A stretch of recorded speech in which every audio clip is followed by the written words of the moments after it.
Hello everyone! We haven't even started off the Dominion cycle. Well, we only did pack 1, but we're already going to a next cycle. This is for the Empire, the Dynasty pack for the Inheritance cycle. Contains cards number 1 to 22. Now, as you know, I'm falling a bit short on Legend of the Five Rings, and so I am buying what I can to catch up to it. And this is one of those things, and they didn't have the other Dynasty packs for sale anymore. So that's a shame. For the Empire Dynasty pack, right, so we have new rules. We have the keyword disguised. Oh, there's a whole lot of rules attached to that. And we have a new province, Toshirambo. Oh, Toshirambo.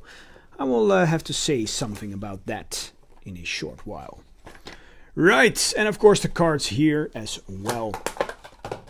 So, we start off with Toshirambo, a Scorpion Clan province. For 3, it's Imperial and it reads, this province starts the game face up and cannot be turned face down.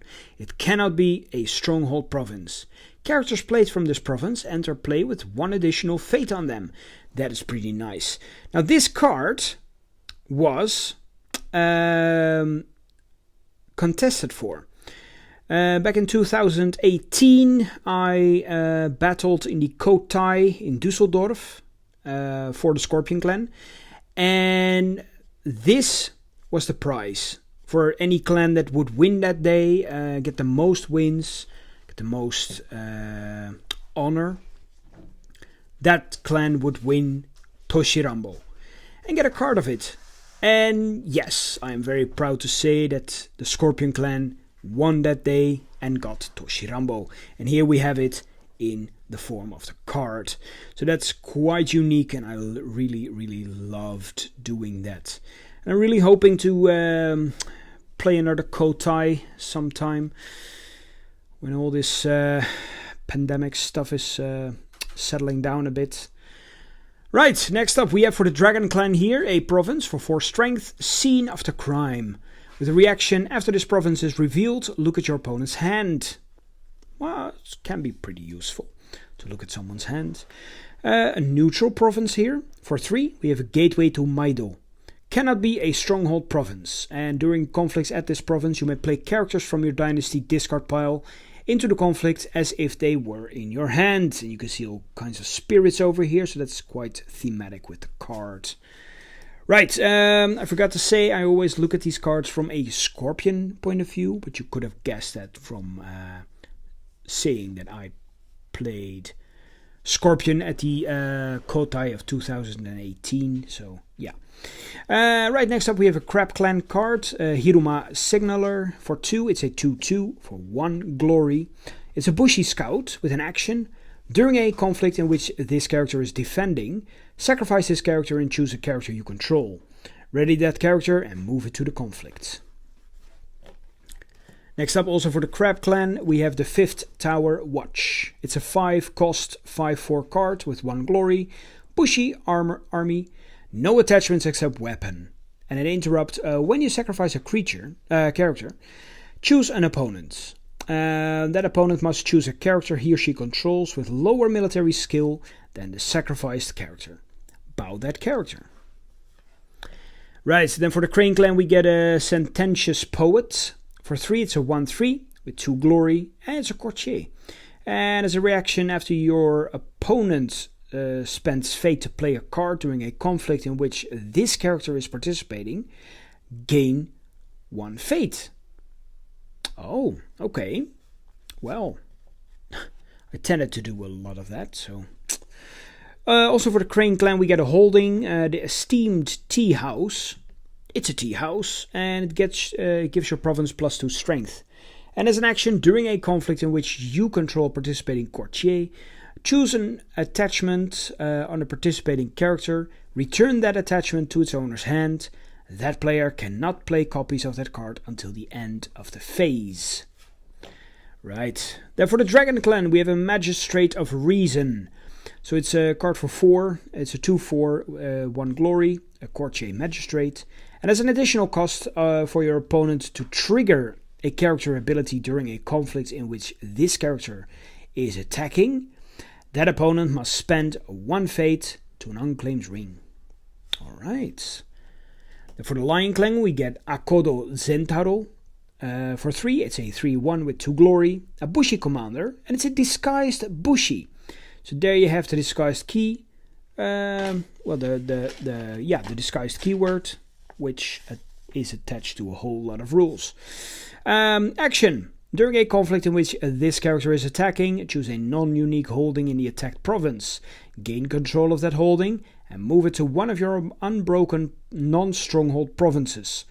If able, discarding each card in that province. Otherwise, discard it. Now for the Phoenix, we get a Shiba Sophist. For 2, it's a 2/1 with 2 glory. It's a Bushi Scholar. And as an action, during a conflict in which this character is participating, search the top 5 cards of your conflict deck for a card that shares a trait with an element of the contested ring. Reveal it and add it to your hand. Shuffle. Then we get to the Scorpion Clan. Shameless Gossip. For 2, we get a 2/2 courtier with 1 glory. And as an action, during a conflict in which this character is participating, choose 2 characters controlled by the same player. Move a status token from one of those characters to the other. Nice. That's pretty cool. I think I will play this one. That's actually pretty sweet. For the Unicorn Clan, we get Shinjo Kyora. For 4, it's a 4/2 with 1 glory. Bushi Cavalry. It's a disguised cavalry. So there we go again with the rules. And as an action, during a conflict in which this character is participating, switch the contested ring with a ring in the unclaimed ring pool. The attacking player gains all fate on that ring. Retain the ring's conflict type. Now then, for a neutral card here, we have Hantai Sotori. For 4, it's a 4/3. With 3 glory, and it's a Bushi Imperial, and it is the Crown Prince. Yes, the son of Hantai the 38. It has pride and is an action during a military conflict in which this character is participating. Choose a participating character. That character gets +3 glory until the end of the conflict. Ooh, blessed by the Crown Prince. Then we go here to the conflict deck, which most of the cards we can splash. So let's take a look here. We have Give No Ground for the Crab Clan, a 0 cost event with an action. During a military conflict, choose a defending character you control. Until the end of the conflict, that character gets +2 military and cannot have its skills reduced. This includes by attachments, lasting effects, and status tokens. Then for the Crane here, we have a Moment of Perfect Beauty. For 0, it's also an event, and it's a philosophy. Action. During a conflict, if you control more honored participating characters than your opponent, after your opponent's next action opportunity, resolve the conflict as if both players passed consecutively. This is not splashable, as you can see, just for the Crane Clan. And I really like the art here. Quite simple. For the Dragon Clan here, we have an attachment, Greater Understanding, which is a cost of 4 and it gets you +0/+0. Attach to a ring. Oh, okay. And as a reaction, after fate is placed on attached ring, resolve that ring's effect as if you were the attacking player. Wow. Okay, now that is pretty cool. That is really, really, really cool. But it's quite expensive. But still, it's super cool. Then here we have here for the Lion Clan the Blade of 10,000 Battles. Cost of 2. It's an attachment, +3/+1. It's a weapon. And attach it to a unique character you control. Limited and restricted. And as a reaction, after attached character wins a conflict, if you are more honorable than your opponent, choose a card in your conflict discard pile, add that card to your hand. Right, as if Lion needed that kind of stuff. Then we have another Lion card here, an event for 0, Command Respect. As an action during a conflict, if you have fewer cards in your hand than your opponent as an additional cost for your opponent to play an event during this conflict, that opponent must give you 1 honor. Max 1 conflict.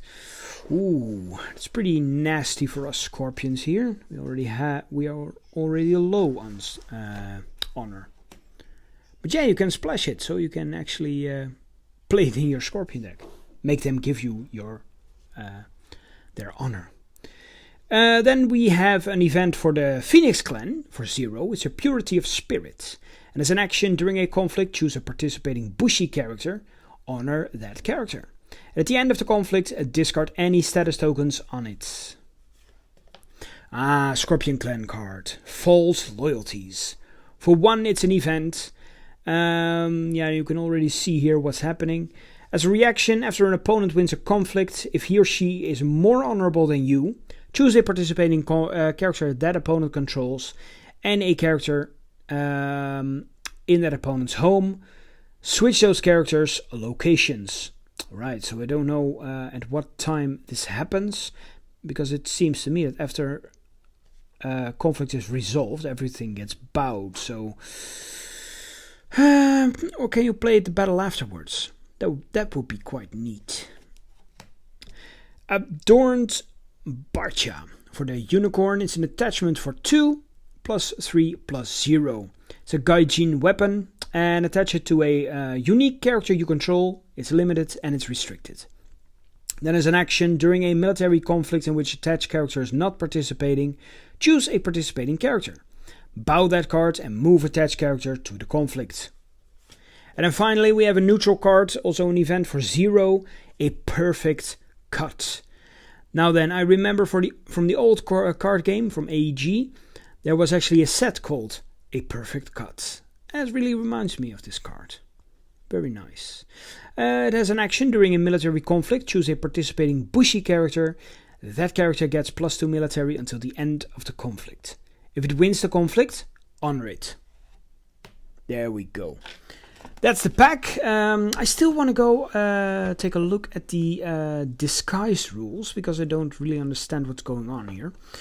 The disguise keyword appears on unique characters. When a character is played using the disguised keyword, it replaces a non-unique character of the correct trait or clan affiliation, inheriting all of that character's attachments, fate, and status tokens.